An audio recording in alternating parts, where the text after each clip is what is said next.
भारत के संसदीय लोकतंत्र का एक काला अध्याय आज से ठीक 50 वर्ष पहले मध्य रात्रि में श्रीमती इंदिरा गांधी जी के नेतृत्व में कांग्रेस ने लिखा था। जब इस देश के अंदर संविधान का गला घोंटते थे, लोकतंत्र को नष्ट करने की एक साजिश के तहत कांग्रेस ने इस देश पर आपातकाल थोपा था। नागरिकों के अधिकार समाप्त कर दिए गए, प्रेस की आजादी छीन ली गई, न्यायालयों को उनके अधिकारों से वंचित कर दिया गया और पूरे देश के अंदर एक तानाशाही जैसा माहौल तत्कालीन कांग्रेस ने लागू करने जब कुत्सित कार्य किया था। आज हम सब कांग्रेस पार्टी की इस तानाशाही पूर्ण रवैये के खिलाफ 50 वर्ष पूर्ण होने के उपरांत अपने उन लोकतंत्र सेनानियों का सम्मान करने के लिए यहां पर आए एकत्र हुए हैं, जिन्होंने उस समय अपने परिवार की चिंता किए बगैर भारत के संविधान को बचाने के लिए, भारत के लोकतंत्र को बचाने के लिए अपने आप को संघर्ष में झोंका था। उन सब का आज हम यहां पर अभिनंदन कर रहे हैं, स्वागत कर रहे हैं। आपने यहां पर अभी प्रस्तावना में लोकतंत्र सेनानी और पूर्व विधायक श्री शीतल पांडे जी के उद्बोधन को सुना कि कैसी मानवीय यातना उस समय लोगों पर, आम नागरिकों पर कांग्रेस सरकार के द्वारा डालने का प्रयास किया गया। कैसे गलत तरीके से चुनाव जीतने और चुनाव का परिणाम जब इलाहाबाद उच्च न्यायालय के द्वारा बदलने का आदेश देने के उपरांत देर रात्रि में तत्कालीन प्रधानमंत्री श्रीमती इंदिरा गांधी जी ने देश को आपातकाल की ओर झोंकने का कार्य किया था। देश का संविधान करा उठा था,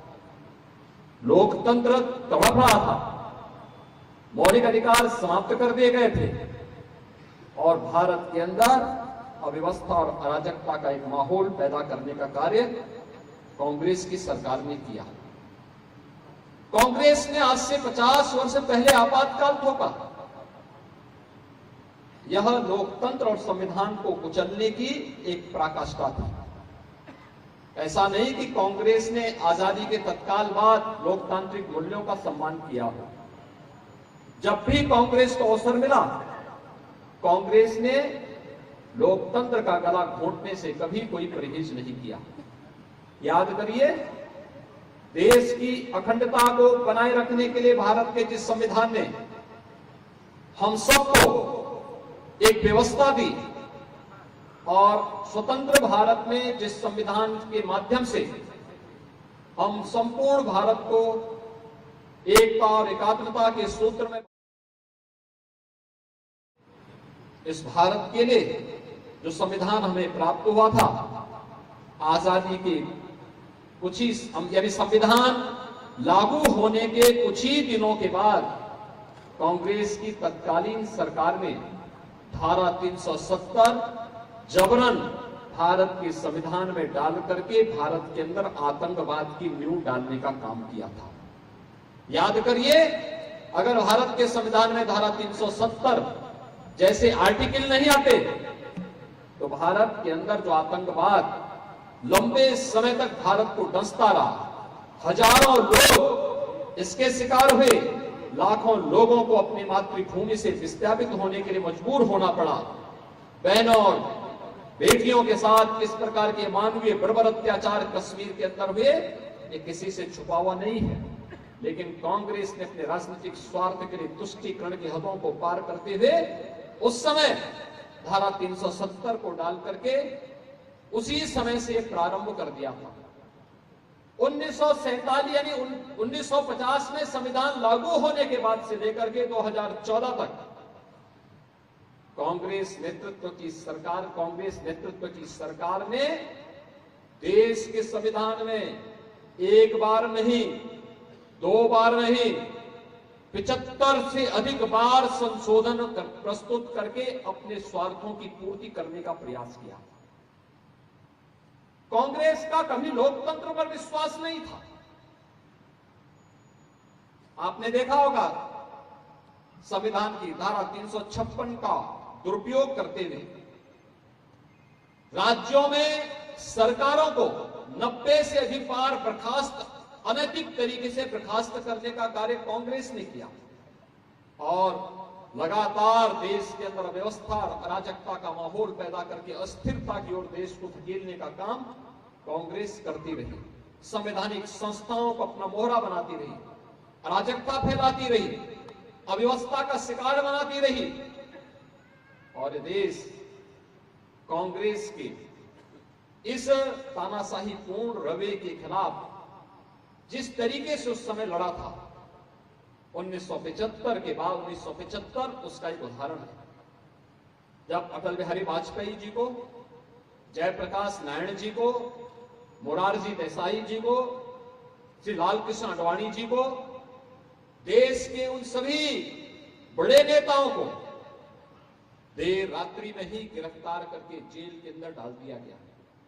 देश के अंदर जहां कहीं भी कोई व्यक्ति इस अराजकता के खिलाफ आवाज उठा रहा था, लोकतंत्र के समर्थन में लिख रहा था, बोल रहा था, किसी गोष्ठी में शामिल था या जहां कहीं से भी उन्हें लगता था कि यह व्यक्ति इनका प्रचारक हो सकता है, इनका वाहक हो सकता है, इस अभियान को आगे बढ़ा सकता है, उन सबको गिरफ्तार करके जेलों के अंदर डालने का काम तत्कालीन कांग्रेस की सरकार ने करने का कार्य किया था। कांग्रेस ने जो कार्य 1975 में किया था, आज भी भले वह सत्ता से बाहर हो, आज भी भले ही उसका चेहरा बदला हो, लेकिन मूल चरित्र अभी तक बदला नहीं है। आज भी कांग्रेस देश के अंदर रहती है तो उसका नेतृत्व देश के अंदर रह करके लोकतंत्र की दुहाई देने के नाम पर, संविधान की दुहाई देने के नाम पर देश की जनता को गुमराह करने का कार्य करती है। देश के बाहर जब लोग जाते हैं तो देश के बाहर जाकर के इनके द्वारा किस प्रकार के नकल टिप्पणियां की जाती है कि भारत के अंदर लोकतंत्र खतरे में है, भारत के अंदर अब लोकतंत्र नहीं बचा है, भारत की संवैधानिक संस्थाओं को कैसे कटघरे में खड़ा करने का कार्य करते हैं, भारत की चुनाव व्यवस्था पर कैसे प्रश्न खड़ा करने का कार्य करते हैं, कैसे देश को अराजकता की भट्टी में झोंकने का कार्य लोग करते हैं, ये किसी से छुपा हुआ नहीं है। और कांग्रेस की इन सभी वास्तविक चरित्र से देश अवगत हो सके, इसलिए 1975 हम सब के लिए एक स्मरणीय दिवस है। याद करिए, अभी हाल ही में हुए संपन्न लोकसभा चुनाव में कांग्रेस और उसके नेतृत्व के इंडी गठबंधन से जुड़े हुए दलों ने किस प्रकार की भूमिका के साथ देश की जनता को गुमराह करने का काम किया, कैसे इन्होंने संविधान के दुहाई देकर के देश की जनता को गुमराह करने का काम किया, कैसे इन्होंने महिलाओं को 1-1 लाख रुपए के फर्जी बॉन्ड के नाम पर बहकाने का काम किया, और कैसे कांग्रेस के नेतृत्व की सरकार ने देश के अंदर आरक्षण को समाप्त करने की उस झूठी मुहिम के आधार पर जनता जनार्दन को गुमराह करने का काम किया। सच्चाई तो यह है कि कांग्रेस को जब भी अवसर मिला उन्हें अनुसूचित जाति, जनजाति और पिछड़ी जाति के आरक्षण को समाप्त करने की उसने हर संभव प्रयास किया। अगर कांग्रेस का नेतृत्व ईमानदार होता तो अलीगढ़ मुस्लिम विश्वविद्यालय ने उसने अनुसूचित जाति, जनजाति और पिछड़ी जाति के नौजवानों को प्रवेश में और नौकरी में आरक्षण क्यों नहीं दिया? क्यों वहां पर आरक्षण के अधिकार को समाप्त कर दिया गया? दिल्ली में जामिया मिलिया इस्लामिया में क्यों नहीं आरक्षण का अधिकार प्राप्त होता है? क्योंकि इनको कांग्रेस नेतृत्व ने विशेष अधिकार दे दिए। वे भारत के पैसे से पलते हैं, भारत के द्वारा अनुदान पर संचालित होते हैं, लेकिन उन विश्वविद्यालयों में आरक्षण का लाभ अनुसूचित जाति, जनजाति और पिछड़ी जाति के नौजवानों को नहीं मिल पाता है। यह कांग्रेस की साजिश है जो वह आरक्षण को समाप्त करने के नाम पर देश की जनता को गुमराह करने का काम करती रही है। और मुझे तो आश्चर्य होता है उन दलों पर जिन्होंने, जिनके नेतृत्वकर्ताओं या उनके पूर्वजों ने कभी कांग्रेस की इस तानाशाही रवैये के खिलाफ आपातकाल के अंदर लंबे समय तक जेल की यातना को सहने का कार्य किया था। वे लोग जिस नाम पर राजनीति करते रहे हैं और आज भी जिन नामों पर वे आंदोलन करते हैं, जिन नामों पर वे आज राजनीति करते हैं, वे नाम जब भी इन राजनीतिक दलों के कृत्यों को देखते होंगे, वे महानुभाव, वे महापुरुष जहां कहीं से भी इनके इन कृत्यों को देखते होंगे, उन्हें खून के आंसू पीने के लिए मजबूर होना होता होगा कि ये लोग मेरे नाम पर राजनीति तो करते हैं,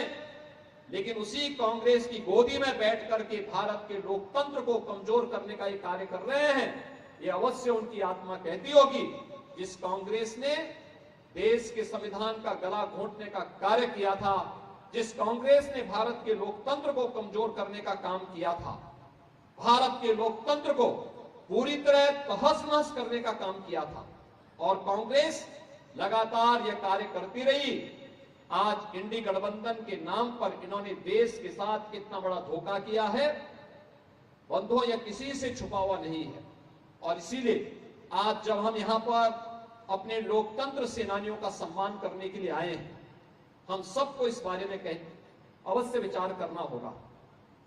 कि किन मूल्यों की स्थापना के लिए 1975 में इन लोकतंत्र सेनानियों को अपनी जवानी को तत्कालीन सरकार की अराजकता का शिकार होने के लिए झोंकना पड़ा था। ये लोग चाहते, ये लोग भी कांग्रेस के सामने समर्पण कर सकते थे। इन्होंने समर्पण का नहीं, बल्कि इन्होंने संघर्ष का रास्ता चुना। इन्होंने उस समय कांग्रेस के सामने झुकने की बजाय कांग्रेस के नेतृत्व के सामने अड़ने का काम किया, क्योंकि इनके लिए देश का संविधान सर्वोपरि था, इनके लिए देश का लोकतंत्र सर्वोपरि था, इनके लिए भारत सर्वोपरि था।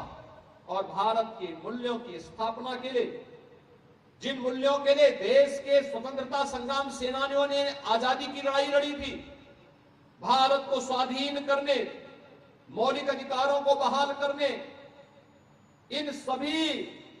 संविधान की आत्मा को पुनर्स्थापना करने के लिए जो कार्य उस समय तत्कालीन सरकार ने किया था, कांग्रेस ने, याद करिए, भारत के संविधान की प्रस्तावना उसकी आत्मा कही जाती है, इन्होंने आत्मा को भी नहीं बख्शा। भारत के संविधान में 1975 की रात्रि में 2 शब्द नए जोड़े गए, समाजवादी और धर्मनिरपेक्ष शब्द। ये सेकुलर शब्द, ये उसी समय जोड़ने का काम किया था। भारत के मूल संविधान में ये शब्द कहीं नहीं है, लेकिन कांग्रेस ने अपने स्वार्थ के लिए, भारत को अपमानित करने के लिए, भारतीयता को अपमानित करने के लिए, भारत को किस रूप में लांछित करने का कार्य करके भारत की आत्मा पर ही प्रहार करने का काम किया था, यह आज किसी से छुपा हुआ नहीं है। और आज इसलिए मित्रों, जब हम यहां पर उपस्थित हुए हैं, इन सभी लोकतंत्र सेनानियों को देख करके मुझे बहुत प्रसन्नता है। देख करके आज भी इनके अंदर वो जज्बा मुझे देखने को मिला, और मैंने देखा कि किस रूप में ये लोग प्रत्यक्ष और अप्रत्यक्ष रूप से भारतीय जनता पार्टी को समर्थन करते हैं, सक्रिय रूप से भारतीय जनता पार्टी के साथ सहयोगी बनते रहे हैं। उन मूल्यों और आदर्शों के लिए जो भारत और भारतीयता को बचाता है, उसके लिए आज भी ये लोग कार्य करते हैं। पद और प्रतिष्ठा की चिंता के बगैर लगातार कार्य करते हैं। और जब ये आज कार्य करते हैं, तब मुझे लगता है कि 25 जून 1975 को या उसके उपरांत जो लोकतंत्र सेनानी बंद हुए थे, जिन्हें कांग्रेस की तत्कालीन तानाशाही सरकार ने गिरफ्तार करने का काम किया था, ये वही लोकतंत्र सेनानी हैं जो आज भी बिना किसी लोभ के, बिना किसी लालच के, बिना रुके, बिना झुके, बिना डिगे अपने उस मिशन को आगे बढ़ाने का कार्य अपनी सामर्थ्य के अनुसार करने का कार्य कर रहे हैं। आज यहां पर मुझे प्रसन्नता है कि 28 ऐसे लोकतंत्र सेनानियों को भारतीय जनता पार्टी महानगर और जनपद की इकाई के द्वारा यहां पर सम्मानित करके उनके स्वस्थ और दीर्घ जीवन की कामना की है। आज के इस अवसर पर यहां पर जिन लोकतंत्र सेनानियों ने आज यहां पर आकर के इस पूरे कार्यक्रम को आगे बढ़ाया है, उनका नाम यहां पर बोला भी गया और मंच पर यह मेरा सौभाग्य है कि मुझे आज इन सभी लोकतंत्र सेनानियों को, यद्यपि सबसे मेरा परिचय पहले से, लेकिन एक साथ इन सबको एक मंच पर एकत्र होकर के आज यहां पर आपातकाल के 50 वर्ष पूर्ण होने के उपलक्ष्य में ये लोग आज यहां पर एकत्र हुए हैं। इनमें श्री शीतल पांडे जी हैं, श्री रमेश विश्वकर्मा जी हैं, श्री योगेंद्र गुप्ता जी हैं, श्री सुरेंद्र सिंह जी हैं, डॉक्टर केशव सिंह जी हैं, श्री शिव प्रकाश अग्रवाल जी हैं, श्री राजा राम जी हैं, श्री दीप नारायण शुक्ल जी हैं, श्री सुरेश खन्ना जी हैं, डॉक्टर महेश पाठक जी हैं, श्री राजकिशोर मिश्र जी हैं, श्री धनराज सिंह जी हैं, श्री शंभू सिंह श्रीनेत जी हैं, श्री राजेश गुप्ता जी हैं, श्री छत्रपति शुक्ला जी हैं, श्री हरिलाल चौरसिया जी हैं, श्री शेषनाथ सिंह जी हैं, श्री राम सिंह जी हैं, श्री बलदेव यादव जी हैं, श्री